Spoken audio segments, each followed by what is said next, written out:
Hey there, and welcome to the Deep Dive. Today we're diving into a book that's practically legendary in Silicon Valley, Measure What Matters, by Doerr. It's all about a goal-setting framework called OKRs, Objectives and Key Results. That's right. And Doerr himself is a pretty big deal in the tech world. He's the venture capitalist who brought OKRs to Google back in their early days after learning them from Andy Grove at Intel. So we're talking about a system that's been used by some of the most successful companies in the world. Okay, color me intrigued, but I'm guessing most of us aren't running billion-dollar tech companies. Yeah. What makes this book relevant to, well, the rest of us? That's the beauty of it. While these examples are impressive, the core principles of OKRs can be applied to any goal, big or small. Doerr breaks it down really clearly. You've got your objective, which is the big, ambitious goal, your North Star, and then you have key results, which are the measurable milestones that prove you're on track to reach that objective. Well, it's not just about dreaming big, but actually having a system for turning those dreams into reality. I like it. Exactly. It's about turning those big, sometimes overwhelming goals into actionable steps. And it's about transparency, too. Doerr talks about how at Google, everyone's OKRs, from the CEO down, were public that way. Everybody knew what everyone else was working on and how their work fit into the bigger picture. That makes sense. It helps everyone stay aligned and avoid situations where people are working at cross purposes. But I'm curious, how does this actually play out in the real world? Doerr shares some pretty compelling stories in the book. Right. He does. And one that really highlights the power of OKRs is the story of Intel's Operation Crush. They were facing fierce competition from Motorola in the microprocessor market, and they needed to pull out all the stops to win. Operation Crush. Sounds intense. So how did they use OKRs to, well, crush the competition? They got laser focused. Andy Grove, Intel's CEO at the time, set a company-wide objective to secure 2,000 design wins for their new microprocessor. This meant convincing 2,000 different companies to use their chip. It was a huge GE goal, especially back then when this technology was still relatively new. Okay, so they had this ambitious objective. But how did they actually make it happen? Did everyone just magically start working harder? Not exactly. They use a system called cascading OKRs. So Grove's top-level objective of 2,000 design wins got broken down into smaller, more manageable key results for different teams. Marketing was tasked with generating leads, sales focused on closing deals, and so on. Each team had its own OKRs that contributed to the overall success of Operation Crush. So it created this ripple effect where individual efforts were directly tied to the company's overarching goal. But even with a clear system, you still need to motivate people. Right. How did Intel keep everyone on board and working towards that ambitious target? Well, there was a pretty amazing incentive, a trip to Tahiti. Grove offered an all-expenses-paid trip to anyone on the sales team who hit their individual quota of design wins. But there was a catch. If even one person in the district missed their target, the whole district would miss out on the trip. Wow, that's some next-level motivation. So it fostered individual accountability, but also encouraged teamwork. Did it work? Did Intel achieve their goal? They absolutely crushed it. By the end of the year, they'd secured over 2,300 design wins, exceeding their goal and solidifying their position in the market, and almost everyone on the sales team got to enjoy that trip to Tahiti. That's a fantastic example of how OKRs can drive incredible results when everyone is aligned and working towards a common goal. But Intel isn't the only success story. Right. No. Doerr also talks about how Google has used OKRs to achieve some of their biggest wins. He does. And those stories are even more mind-boggling, considering the scale and ambition of Google's goals.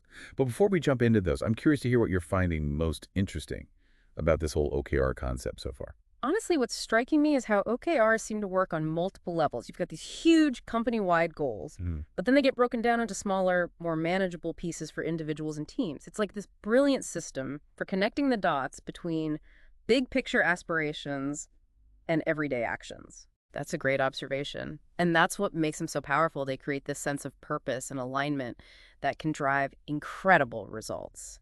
And speaking of incredible results, let's dive into some of Google's OKR success stories. Okay, hit me with it. I'm ready to hear how Google used OKRs to build some of their most iconic products. Where do we start? Well, one that Doerr highlights is the story behind Google Chrome.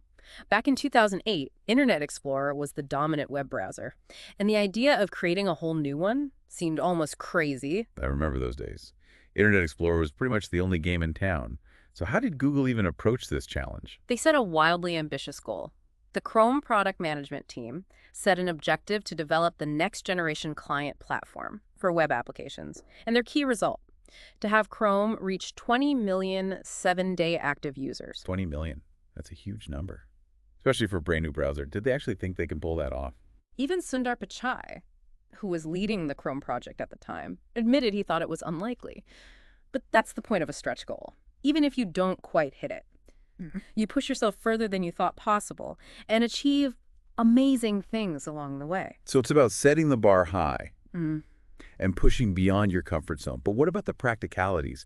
How do you even begin to tackle a goal that massive? That's where the OKR system comes in. Google used OKRs to break that ambitious goal down into smaller, more manageable milestones. They focused on key results tied to specific deadlines for launching new features, rather than just focusing on user numbers. So it was less about hitting a specific number and more about consistently moving forward and iterating based on what they were learning. Exactly. And that approach allowed them to be more agile and responsive to user feedback. They could test, learn, and adapt much faster than if they were solely focused on a single fixed target. As we all know, Chrome did eventually become the world's leading web browser. So those ambitious goals and that iterative approach clearly paid off. Absolutely. It's a great example of how OKRs can help you achieve breakthroughs, even when the odds seem stacked against you.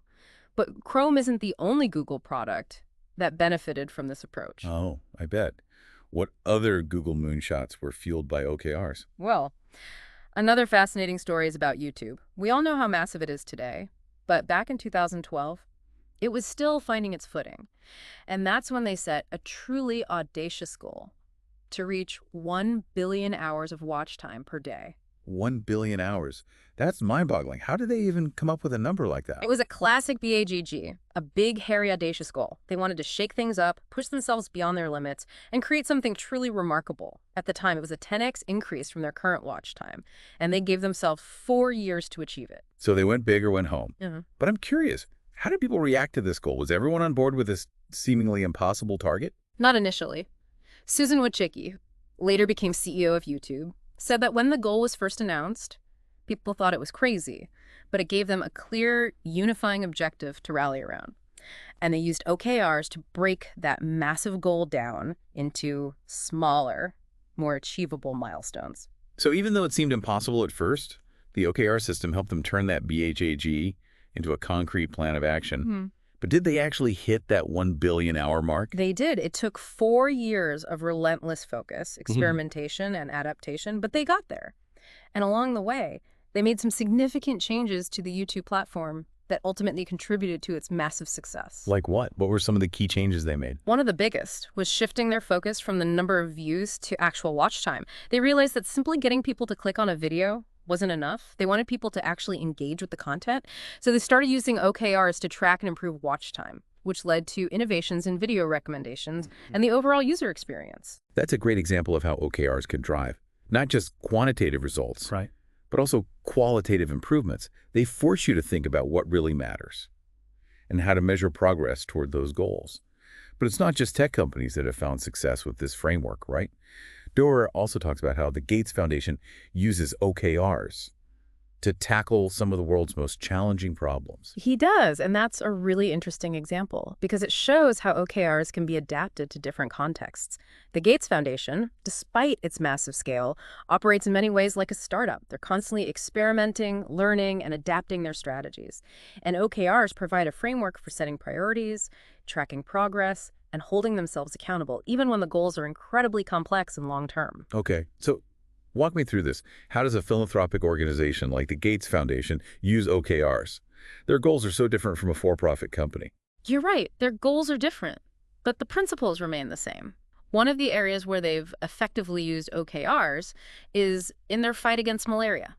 Their ultimate objective: global eradication of malaria by 2040. That's a huge objective. Yeah. And a very long-term one. How do you even begin to break that down into manageable steps? That's where OKRs come in. They've used them to set smaller, more achievable milestones along the path to that ultimate goal.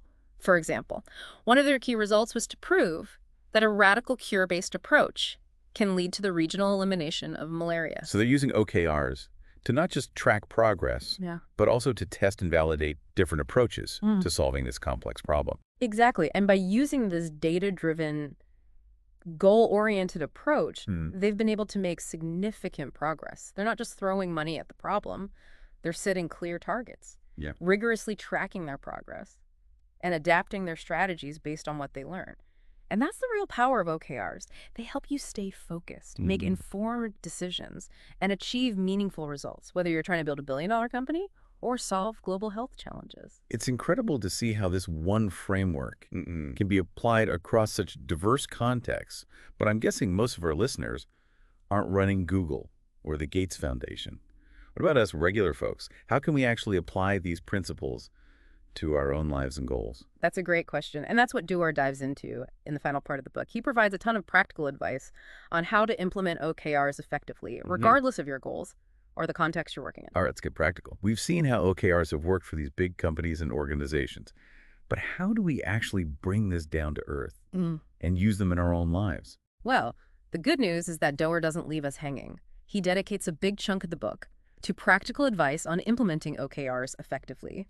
And one of the key things he emphasizes is the importance of pairing OKRs with what he calls CFRs, continuous performance management conversations. CFRs, okay. That sounds a bit corporate-y. Break it down for me. What are these conversations all about? They're essentially regular, structured conversations between managers and their teams, or even between peers, where you talk about progress, feedback, and development. The idea is that it's not enough to just set goals at the beginning of the year or quarter and then forget about them. You need ongoing dialogue and support to help people stay on track and achieve their best. So it's like a constant feedback loop where you're checking in, course correcting, and making sure everyone is aligned and motivated. That makes a lot of sense, especially when you're dealing with complex goals that might evolve over time. Exactly. And Doerr offers a really helpful framework for these conversations. He suggests focusing on 5 key areas: priorities, progress, roadblocks, help needed, and how you're feeling. I love that he includes how you're feeling in there. So often we're expected to just leave our emotions at the door when we come to work, but acknowledging how people are feeling can actually make teams more effective. Absolutely.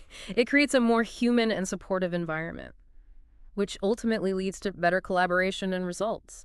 And these CFRs should happen frequently, ideally at least every other week, if not weekly. The key, Doerr stresses, is to make them lightweight, informal, and focused on helping people succeed. So it's less about formal performance reviews and more about creating an ongoing dialogue that fosters growth and development. I like that approach. And one company that Doerr highlights as a model for continuous performance management is Adobe. They actually scrapped their traditional annual performance reviews entirely and replaced them with a system called Check-in. Wait, they got rid of performance reviews altogether? That's pretty radical. Yeah. What was the thinking behind that? Yeah. Donna Morris, who led this change at Adobe, talks about how they threw out all the old rules, no more ratings, rankings, or complicated forms. Instead, they focused on regular, informal check-in conversations between managers and employees, centered around goals, feedback, and development. So they basically shifted the focus from judgment to development. I'm curious, what kind of impact did this have on the company culture and employee morale?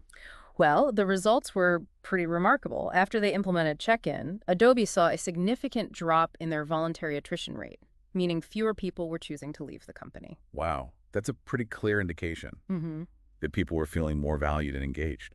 It seems like ditching those traditional performance reviews actually made them a more attractive place to work. Exactly, and it reinforces the idea that performance management shouldn't be about punishment or reward, but about creating an environment where people can grow, learn, and contribute their best. Okay, so we've got Adobe as a shining example of CFRs in action. Any other companies that stand out in terms of how they've implemented OKRs and CFRs? Another interesting example is Zoom Pizza.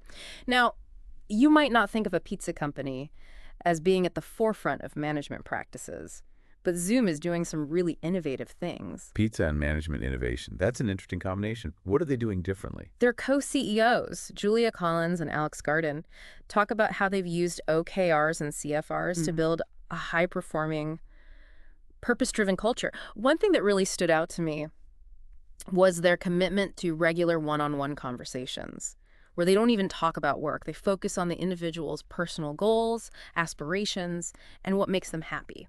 That's amazing. It's like they're recognizing that people are more than just their job titles.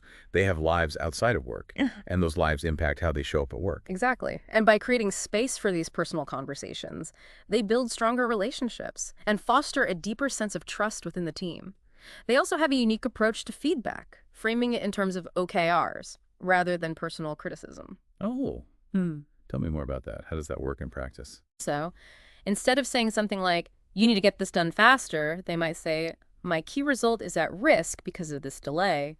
It's a subtle shift, but it makes a big difference. It takes the personal sting out of feedback and focuses the conversation on the shared goal they're working towards. That's so smart. It shifts the focus from blame to problem solving and reinforces the idea that everyone is in it together. Exactly. And it creates a more positive and collaborative environment. So we've covered a lot of ground in this deep dive into Measure What Matters. We've explored the core principles of OKRs, seen how they've been used to achieve remarkable results, and even gotten some practical advice on how to implement them in our own lives. As we wrap up, what are some of the key takeaways you want our listeners to remember? I think one of the biggest takeaways is that OKRs are more than just a goal-setting system. They're a framework for creating alignment, focus, and accountability within teams and organizations, and they can be a powerful tool for achieving both personal and professional goals. I completely agree. And what I found particularly inspiring is that OKRs are not about setting easy goals. They're about pushing yourself beyond your comfort zone, setting ambitious targets, and then using the framework to break those goals down into manageable steps. Absolutely. And it's about embracing a culture of experimentation and learning. It's okay to fail, as long as you're learning from those failures and adapting your approach. And it's about having the discipline to track your progress, celebrate your wins, and course correct when needed. So it's a mindset shift. As much as it is a system for achieving goals, it's about embracing a growth mindset, being open to feedback, and constantly striving to improve. That's a great way to put it. Well, I feel like I've learned a ton in this deep dive. Thanks for breaking it all down for me and for our listeners. It's been my pleasure. I always enjoy talking about OKRs, and I hope our listeners feel inspired to give them a try. I know I am. And if you're looking for more insights on OKRs and other personal development topics, be sure to check out Audiobooks Quiver on YouTube. We've got a ton of great book summaries and other content to help you level up your life and achieve your goals. And as you go about your week, we'd like to leave you with one final thought. What's one ambitious goal you could set for yourself right now? And what would be the key result? That would prove you're on track to achieve it. Write it down, share it with someone, and get